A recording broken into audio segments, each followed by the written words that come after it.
Hello and welcome to our lecture video. Today I will be discussing personality disorders, but before we proceed, let us define what is personality. So a personality can be viewed in many aspects as one's values, interests, attitudes, and beliefs, and sometimes as physical appearance also. It is a consistent and enduring pattern of thinking, emotion, and behavior that a person shows throughout his life.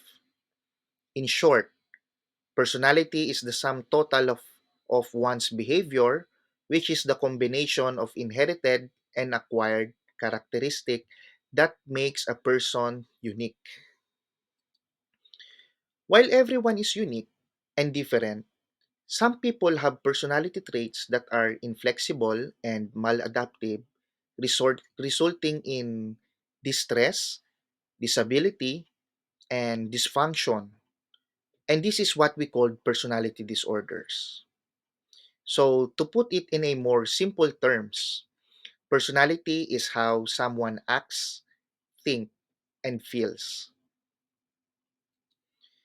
Before we discuss this even further, we must discuss first and understand what is personality disorder. So, what is personality disorders? Personality becomes disordered when the behavior pattern becomes exaggerated and maladaptive. They will have difficulty to establish and maintain intimate relationship due to poor social skills. Please do remember that while few people with personality disorder suffers from painful feelings, some of them are able to maintain relationships and career. So the key word here is maladaptive and inflexible. Personality disorder is a deeply ingrained maladaptive behavior pattern characterized by difficulty to form an enduring personal relationships and social functioning that begin in teenage years or young adulthood.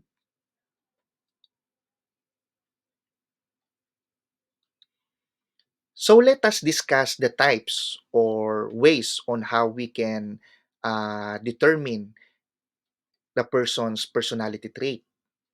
So to some, personality is categorized into distinct types and characteristics that aims to fit everyone that best defines them.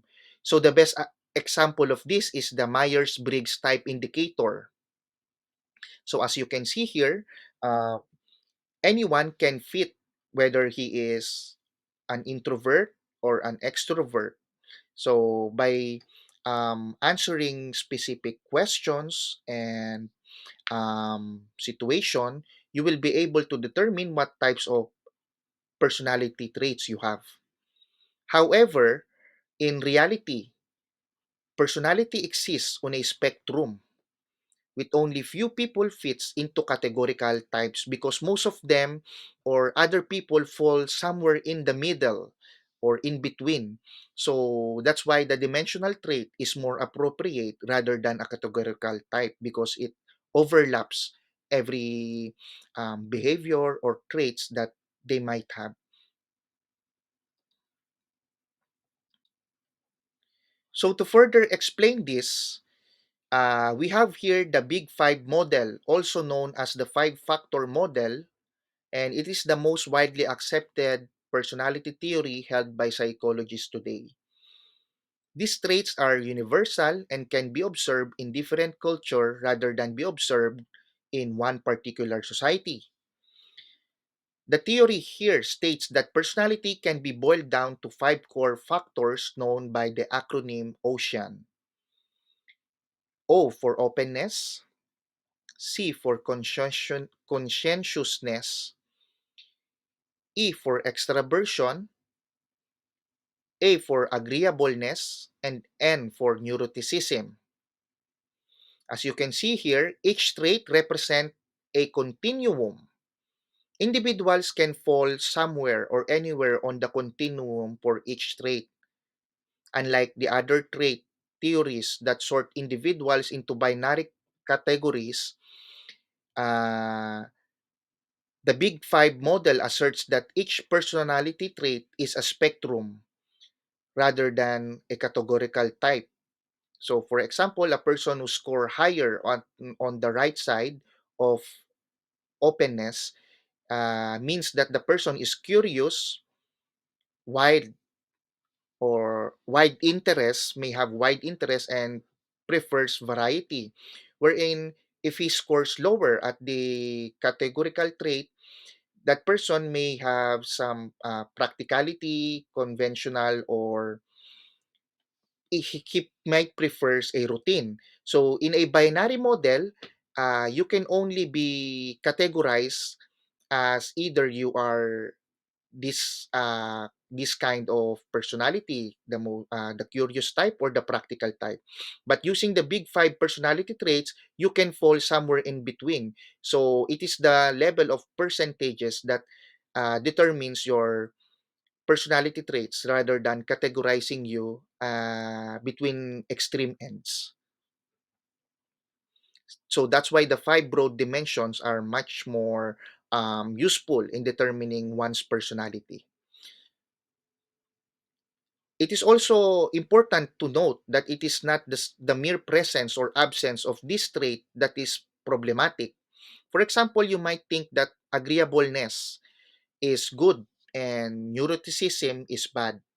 So you might think that personality disorder will emerge when someone has too little agreeableness or too much neuroticism. However, this is not simply the case. So a person with higher neuroticism is obviously, while not good, but they can fall it they can fall in between, or much a little bit anxious, or a little bit anxious than the normal, but it doesn't mean that is a bad trait. So we will discuss this further in the next slide. Instead, no, so the personality disorder emerge when specific personality traits become inflexible, disabling, and extreme. So that's what I want to emphasize. Personality disorder, if it becomes inflexible and disabling, that is uh, that is when the personality disorder will emerge. So the key word here and the point to remember is that when a person becomes stuck and rigid and unable to adapt to changes in his or her environment and situation.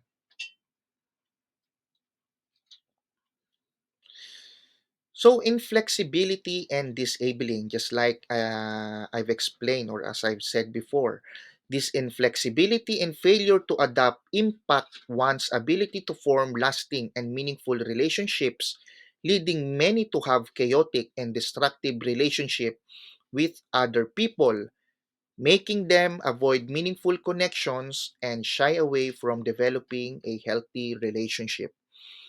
So because of these problematic traits,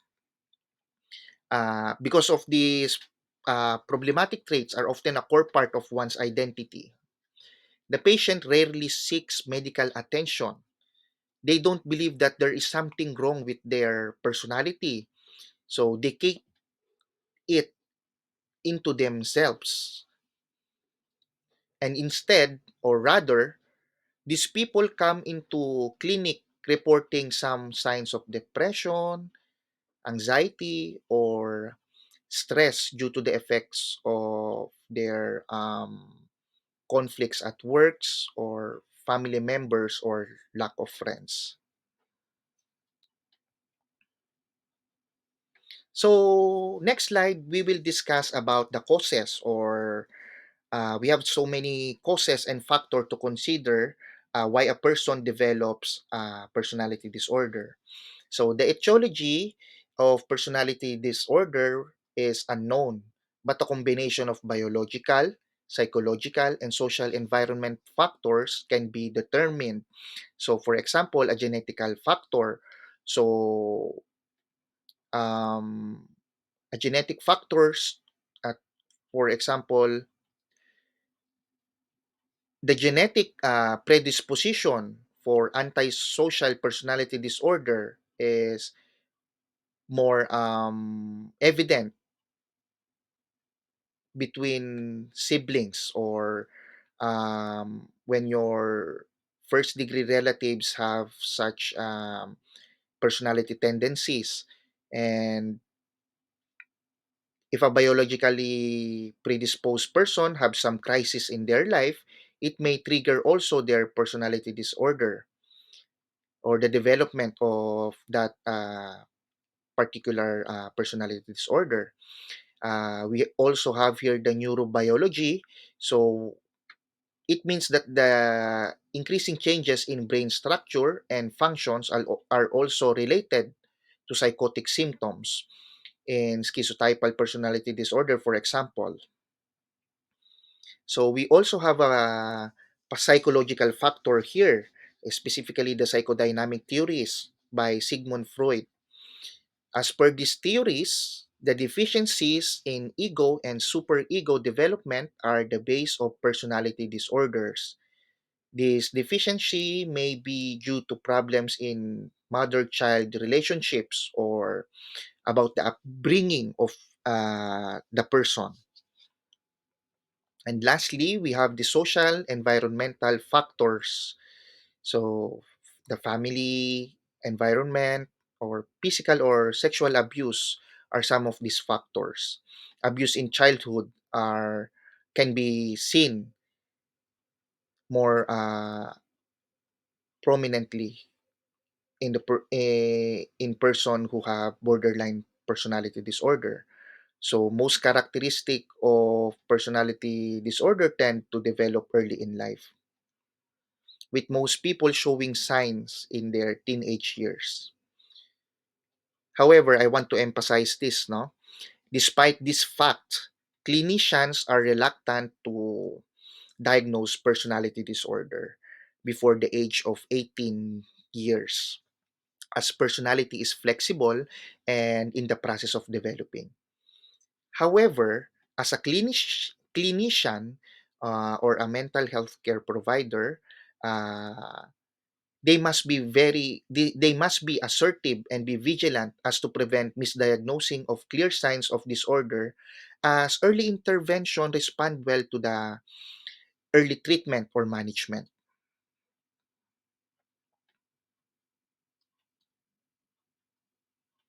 So we're going to discuss next the different cluster or groups of personality disorders. So the DSM, or the Diagnostic and Statistical Manual of Mental Health, classifies personality disorder into three distinct and different groups. Cluster A, or the weird or the eccentric type of paranoid, schizoid, and schizotypal disorder. Next is the cluster B, or the wild cluster of borderline, antisocial, narcissistic, and histrionic disorders. Finally, the cluster C, the worried cluster of dependent, obsessive compulsive, and avoidant personality disorders.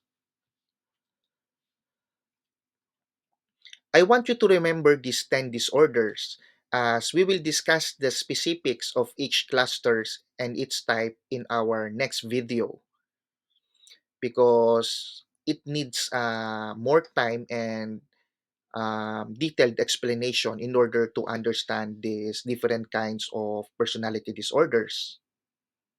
So the stigma around mental health often accompanies this diagnosis, and it makes it hard to spot and treat right away. So that depression, anxiety, and stress become more common clinical features rather than um, seeing the real reason why a patient suffers from any kinds of mental health distress.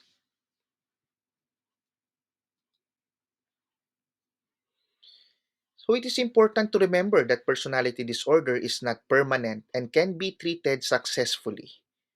While early intervention produce a much better prognosis, personality traits are fluid and flexible during the adult years. It might need extra effort and time as old habits are hard to break, but it can be done. However, some evidence may suggest that personality disorder are difficult to treat because, as said, long-term changes is hard work for both the patient and their treatment team. Many clinicians prefer not to work with the patient or just address the symptoms alone like insomnia, anxiety, and depression, giving them just the medication without any alternatives. The presence of any personality disorder can be a major cause of treatment failure when trying to manage other mental health condition. So many people are stuck in a cycle of unmet expectations leading to treatment failure. So it is very important for a mental health care provider to analyze the person's personality traits before they can proceed with a much more psychiatric evaluation.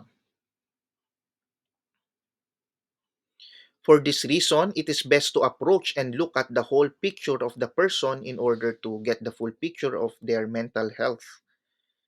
That's why psychotherapy in general, it is the best approach and must be included in any mental health management. So that's the personality disorder as an overview. We will discuss this further in the next presentation. So I hope you can join me again in our next presentation video. Thank you for listening and I wish you all the best. Till next time, everyone. Thank you.